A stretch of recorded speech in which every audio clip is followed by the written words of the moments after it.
Hello students, आज का जो हमारा टॉपिक है वो है कंप्यूटर एंड इट्स कंपोनेंट्स। ये यूनिट नंबर 1 है। तो चलें शुरू करते हैं।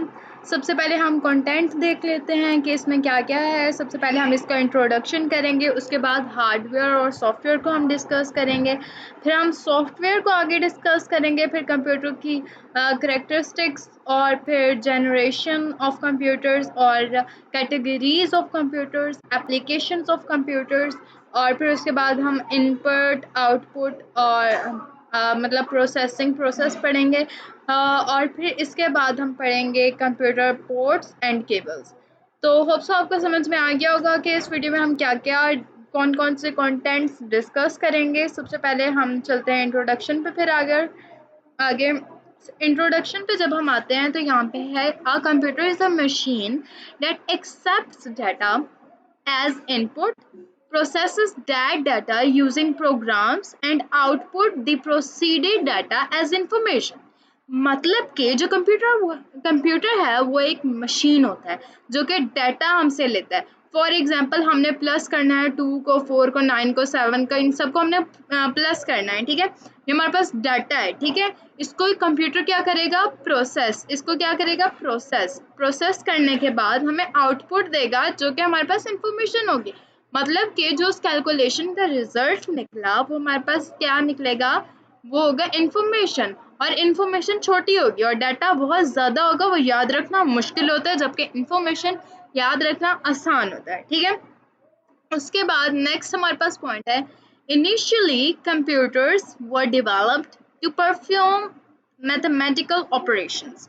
मतलब कि जब कंप्यूटर्स नए नए बने थे, शुरू शुरू में वो मैथमेटिकल ऑपरेशंस के लिए यूज़ किए जाते थे, लेकिन आजकल ऐसा नहीं है। आजकल वो स्टोरेज के लिए और हज़ारों लाखों कामों के लिए कंप्यूटर्स यूज़ होते हैं। ठीक है, but later on they were used to store the results of those operations. फिर उसके बाद वो स्टोरेज के लिए यूज़ होने लगे, विच with the time leads to the storage of other data और information। मतलब फिर डाटा और इंफॉर्मेशन उसको स्टोर करने के लिए होना शुरू हो गया, अरेंज करने के लिए यूज होने लग गया। ठीक है, तो होप सो आपको इंट्रोडक्शन समझ आ गया होगा। नेक्स्ट पॉइंट पे हम चलते हैं। नेक्स्ट हमारे पास डाटा अब क्या होता है और इंफॉर्मेशन क्या होता है। ठीक है, डाटा हमारे पास ये होता है, ये collection of unprocessed facts, figures और सिंबल्स होते हैं। फॉर एग्जांपल रैम, मतलब रैम एज 32 ईयर्स ओल्ड, ये क्या है? ये हमारे पास डाटा है, मतलब जिसकी कोई सेंस नहीं है, जिसका हमें नहीं पता कि क्या है। ठीक है, और इन्फॉर्मेशन वो होती है, वो प्रोसेस्ड फॉर्म होती है, मतलब कि वो एक ऑर्गेनाइज्ड फॉर्म होती है। ठीक है, it is organized meaningful, it is organized meaningful and useful. ठीक है, for example Ram is 32 years old. यहाँ पर हम देख रहे थे रैम एज 32 ईयर्स ओल्ड, हमें कोई सेंस समझ नहीं आ रही थी। ठीक है, जबकि हमने जब यहाँ पर देखा तो हमें सेंस समझ आ रही है। तो ये क्या है? ये है इंफॉर्मेशन। ठीक है, उसके बाद नेक्स्ट हमारे पास टॉपिक आता है डाटा प्रोसेस इंफॉर्मेशन। ठीक है, a computer can be defined as advanced electronical device that takes raw data input. हाँ, मतलब इसको मैं रिपीट नहीं कर रही, मैं बोल नहीं रही, मतलब कि ये जो होता है ये डाटा को प्रोसेस करने के लिए यूज़ हो रहा है। यहाँ पर एक उनने ग्राफ तो नहीं बोलूँगी, एक डायग्राम सी है डाटा, और फिर उन्होंने उसको प्रोसेस किया, उसके बाद वो इंफॉर्मेशन में आ गया। ठीक है, और फिर उसके बाद अब हम आगे देखते हैं हार्डवेयर क्या है, सॉफ्टवेयर क्या है। हार्डवेयर को जब हम देखते हैं तो हार्डवेयर ये एक ऐसा पार्ट होता है कंप्यूटर का जिसको हम टच कर सकते हैं, जिसको हम देख सकते हैं, जो कि मतलब जो हमारी आँख से हम जिसे देख सकें, जिसको हम टच कर सकें, वो क्या है? वो हार्डवेयर है। ठीक है, और सॉफ्टवेयर जो है ये वो चीज़ है जिसको हम टच नहीं कर सकते, लेकिन ये कंप्यूटर का ही प्रोग्राम है, ये कंप्यूटर के अंदर होता है। जो हमें स्क्रीन के अंदर नज़र आ रहा है, हम उसको देख तो सकते हैं मगर हम उसको टच नहीं कर सकते। तो वो क्या है? वो हमारे पास है सॉफ्टवेयर। यहाँ पर for example that can not be seen, touched, but it effects clearly defined. मतलब कि हम इसको असल में देख भी नहीं सकते कि ये सॉफ्टवेयर कैसा है। हमें पता है कि फोटो एडिटिंग सॉफ्टवेयर है, हमें नहीं पता ये अंदर से कैसा है, हम बस ये देख रहे हैं कि वो कर क्या रहा है, हम उसमें क्या क्या कर सकते हैं। ठीक है, तो वो क्या है? वो है सॉफ्टवेयर। नेक्स्ट हमारे पास हार्डवेयर एंड सॉफ्टवेयर जो है, ये वैसे पिक्चर्स थे। नेक्स्ट अगर हम चलें हार्डवेयर एंड सॉफ्टवेयर, हार्डवेयर को सबसे पहले अगर हम देखें, हार्डवेयर कंपोनेंट्स आर क्लासिफाइड, मतलब ये तीन चीज़ों में क्लासिफाइड की गई हैं। नंबर एक, इनपुट डिवाइसेस, आउटपुट और स्टोरेज। इनपुट वो होती है, मेरे ख्याल से आगे इनकी डेफिनेशन है, मुझे यहाँ पे बताने की ज़रूरत नहीं है। इनपुट डिवाइसेस वो होती हैं that allow a user to enter data, जिससे हम उसमें डाटा एंटर कर सकते हैं। फॉर एग्जांपल हम कीबोर्ड से एंटर कर सकते हैं, हम स्पीकर से बोल सकते हैं, हम मतलब टच पैड से टच करके हम उसको इनपुट दे सकते हैं कि ये आपने करना है, हम कंप्यूटर को जो काम दे रहे हैं। यहाँ पर हम देख सकते हैं कीबोर्ड, माउस, माइक्रोफोन और ये सारे डिजिटल कैमरा, ग्राफिक टैबलेट्स वगैरह, ये सारी क्या है, इनपुट डिवाइस।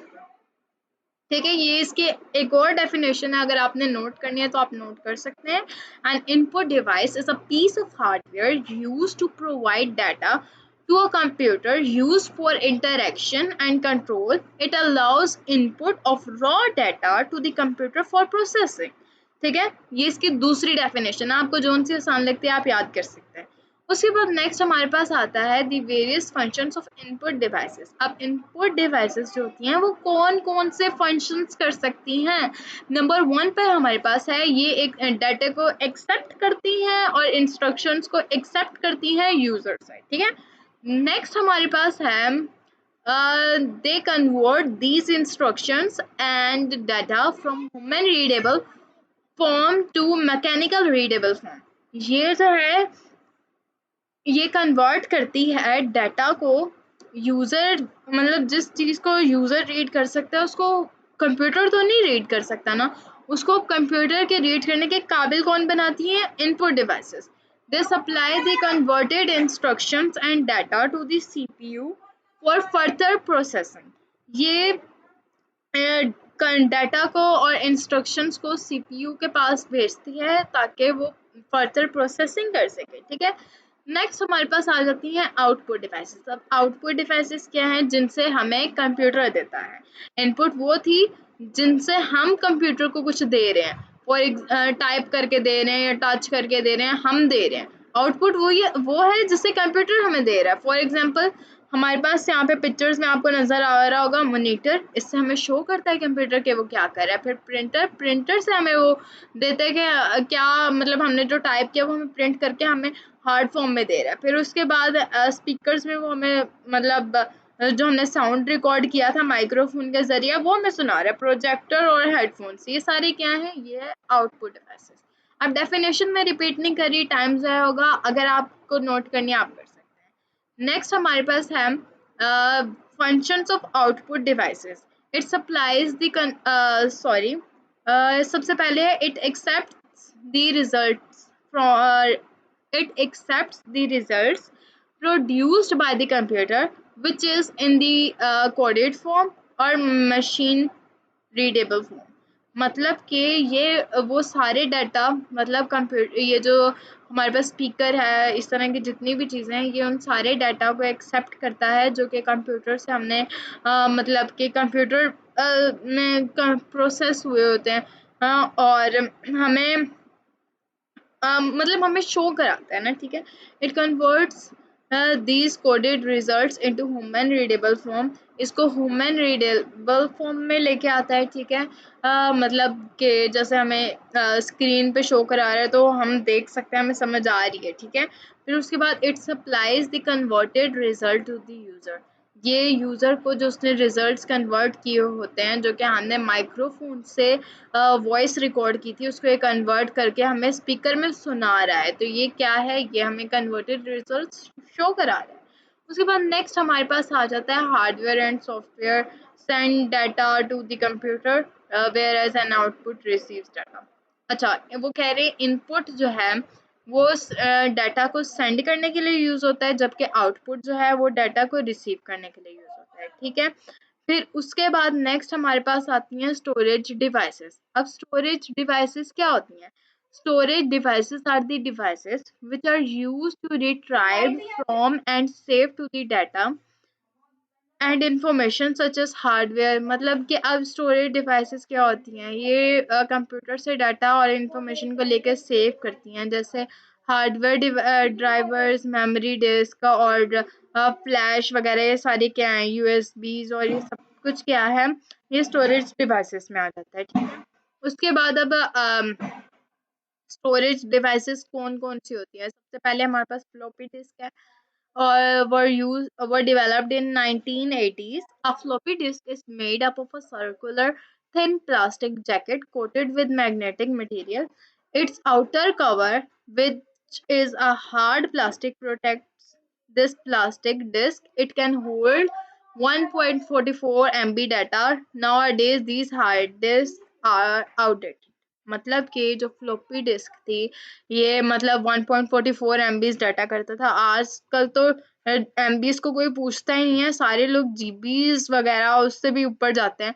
तो ये आउटडेटेड हो गया, फ्लॉपी डिस्क को कोई यूज नहीं करता। ये 1980s में, मतलब शुरू शुरू में जब कंप्यूटर बना था तब फ्लॉपी डिस्क आई थी, ठीक है। उसके बाद हमारे पास हार्ड डिस्क आ जाती है। ये तो अभी भी कुछ किसी हद तक यूज होते हैं, मतलब किसी हद तक नहीं, मतलब ज्यादा ये यूज होते हैं। ये गीगाबाइट्स तक ये ना मतलब स्टोरेज के लिए यूज होते हैं, ठीक है। और an internal hard driver is the main storage device in a computer. इसका जो इंटरनल हार्ड ड्राइवर है वही मेन स्टोरेज डिवाइस है कंप्यूटर में, ठीक है। और नेक्स्ट पॉइंट जो है, an external hard driver drive is also known as removable hard drive. मतलब ये एक्सटर्नल भी यूज होता है, लेकिन ज्यादातर ये इंटरनल ही होता है, और ये पोर्टेबल भी होते हैं जो एक्सटर्नल है, ठीक है। अब यहाँ पर उसका उनने पूरा इंट्रोडक्शन कराया हुआ है कि कैसे कैसे इसके कौन कौन से पार्ट्स को क्या क्या कहते हैं। अगर आपको ये मतलब ये डायग्राम चाहिए तो आप इसको यहाँ से क्लिक कर सकते हैं, स्क्रीनशॉट ले सकते हैं। और मैं इसको एक एक करके तो बताने से रही। फिर नेक्स्ट हमारे पास है कॉम्पैक्ट डिस्क और read only memory sorry CD ROM is a read only memory, a read write disk, or it can store large amount of data which can be distributed to large number of users। मतलब large number of data है store कर सकता है, जो कि हम large number of users को हम दे सकते हैं। अगर हम एक CD में कोई डाटा स्टोर कर लें तो उसको हजारों लोग यूज करें, उसमें डाटा में कोई चेंज नहीं आएगा, कोई फर्क नहीं आएगा, और ये बहुत लॉन्ग टाइम के लिए हम इसको यूज कर सकते हैं। ये फास्ट होती है और ये इनएक्सपेंसिव होती है, मतलब कि ना ये इतनी महंगी है, ना इतनी ये स्लो भी नहीं है, ठीक है। उसके बाद नेक्स्ट हमारे पास आ जाती है डीवीडी। डीवीडी भी यूज होती है आजकल, लेकिन इतनी ज्यादा नहीं। ये जो है 4.7 GB of data use store कर सकती है, और इसकी पिक्चर आप देख सकते हैं। मैं इसको ज़्यादा डिटेल में नहीं लेके जाऊंगी, वीडियो पहले बहुत लेंथी हो गई है। फिर उसके बाद हमारे पास आ जाती है ब्लू रे डिस्क। ये वाली जो है ये भी इतना नहीं यूज होती आजकल, डिस्क वगैरह इतना नहीं यूज होती, ज़्यादा लोग फ्लैशेस ही यूज करते हैं। ये these are used to store more than 25 GB of data with a very high speed in less amount of time. A single layer of BD can store 13 hours of video, where a double layer BD can store more than 20 hours of video. तो इस ये भी simple है, मतलब कि इसकी जो है ना सिंगल लेयर है वो 13 आवर्स की वीडियो को स्टोर कर सकती है, जबकि अगर डबल लेयर इसकी कर दी जाए BD लेयर, तो ये 20 आवर्स से भी ज़्यादा की वीडियो को वो स्टोर कर सकती है। फिर उसके बाद हमारे पास USB आती है, द मोस्ट मॉडर्न थिंग, और आजकल सबसे ज़्यादा ये यूज़ की जाती है। ये पोर्टेबल होती है और ये इजी टू हैंडल होती है, और इसके मतलब इसके बहुत ज़्यादा फायदे हैं, ठीक है। फिर उसके बाद नेक्स्ट हमारे पास आ जाती है मेमोरी कार्ड। मेमोरी कार्ड अब क्या है, ये भी ज़्यादा आजकल यूज़ होते हैं। ये जो मेमोरी कार्ड है ये इजी होते हैं, फास्ट होते हैं, और रिलायबल मीडियम होते हैं to store and transfer data from one device to the other. ये डाटा स्टोर करने के लिए और ट्रांसफर करने के लिए एक डिवाइस से दूसरी डिवाइस के लिए आसानी से यूज होते हैं, और यूएसबी भी सेम इसीलिए यूज होती है। ये कैमराज में और वगैरह वगैरह इन ऐसी चीजें जिनमें हम यूएसबी या फिर सॉरी डिस्क वगैरह नहीं लगा सकते, तो उनमें मेमोरी कार्ड छोटी सी चिप होती है, ये ज़्यादातर यूज़ होती है। फिर उसके बाद हम आगे आ जाएं, तो आगे हमारे पास सिस्टम यूनिट है। वीडियो बहुत लेंथी हो गई है, तो आज यहाँ पे एंड करते हैं। आपसे मुलाकात होगी नेक्स्ट वीडियो में। Thank you so much for watching this video. अगर आपको कुछ समझ नहीं आया तो प्लीज़ कमेंट करें। Thank you.